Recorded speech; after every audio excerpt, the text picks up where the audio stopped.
مسا ہو جاتا ہے، پیر دھوتی ہے، دل نے کروٹ لیا، دل نے انگڑائی لی اور فوراً بیٹی سوچنے لگی ابھی تو میں وضو کی ہوں، دن باقی ہے، کام ہوتا رہے گا۔ فوراً گھر میں جاتی ہے، باپ نے جہیز دیا تھا، اس جہیز میں ایک قرآن پاک بھی ہے، وہ قرآن پاک جو طاق پر سجا کے رکھا ہے، بیٹی نے اٹھایا ہے، آنکھوں سے لگایا ہے، لب سے لگایا ہے، سینے سے لگایا ہے، ہونٹوں سے چوما ہے، لے کر بیٹھ گئی ہے، قرآن کی تلاوت کرنے لگی۔ یہ گھر میں کیسا انقلاب آیا ہے، گھر میں کیسا انقلاب آیا ہے، جس گھر میں کوئی قرآن پڑھنے والے نہیں تھے، آج اس گھر میں قرآن پڑھی جا رہی ہے۔ ساس نے دیکھا، توجہ سے سنا، بہووں نے دیکھا، انہوں نے توجہ سے سنا، گھر کے مردوں نے دیکھا، توجہ سے سنا۔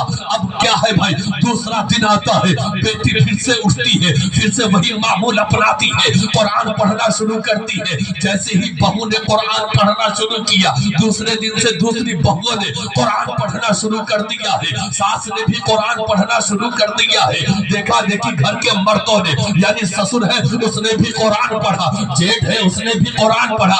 دھیرے دھیرے اس گھر میں ایک ایسا انقلاب برپا ہو گیا کہ جہاں ہمیشہ ٹی وی دیکھی جاتی تھی، جہاں سیریل دیکھے جاتے تھے، جہاں فلمی گانے گائے جاتے تھے، آج اس گھر سے قرآن کی تلاوت کی صدا بلند ہو رہی ہے۔ آج اس گھر سے اللہ کی وحدانیت کا اعلان کیا جا رہا ہے۔ میں آپ کو ذہن دینا چاہتا ہوں، اے قوم تم مقدس شہزادیوں، تم اگر ایک اکیلے سدھرو گی تو تم سے 7 نسلیں سدھر جائیں گی۔ شاعر نے کہا تھا کہ ٹی وی کے ترانوں سے برکت نہیں آنے کو، گھر پاک کرو اپنا قرآن کی تلاوت سے۔ سبحان اللہ، بے شک بے شک۔ گھر پاک کرو اپنا قرآن کی تلاوت سے۔ آپ دیکھ رہے ہیں یہ بچہ ہے، آپ کے محلے کا ہے، آپ کی بستی کا ہے، حافظ قرآن بن کر آیا ہے، کس مدرسے سے آیا ہے جانتے ہیں، اس مدرسے سے اس مدرسے سے پڑھ کے آیا ہے جس کے بانی، جس کے محتمیم اس عظیم المرتبت شخصیت کو کہا جاتا ہے، جنہیں آج پوری دنیا سنیت ناشر مسلک اعلیٰ حضرت بھی کہتی ہے، قاطع شرک و بدعت بھی کہتی ہے، محافظ مسلک اعلیٰ حضرت بھی کہتی ہے، بزرگوں کی روحانی برکتوں کے امین کے نام سے بھی جانے جاتے ہیں، یعنی حضور تاج الاصفیاء پیر طریقت رہبر راہ شریعت حضرت علامہ الحاج شاہ صوفی محمد فاروق احمد رضوی مدد اللہ العالی کے دارالعلوم سے اس بچے نے حفظ قرآن کیا ہے۔ الحمدللہ میں آپ کو بتانا چاہوں گا کہ یہ دارالعلوم کا معیار صرف آپ کے پٹنیا تک محدود نہیں ہے، الحمدللہ اس دارالعلوم سے اٹھنے والی آواز صرف سیتامڑھی تک نہیں ہے بلکہ پورے بھارت میں نہیں، بھارت سے نکل کر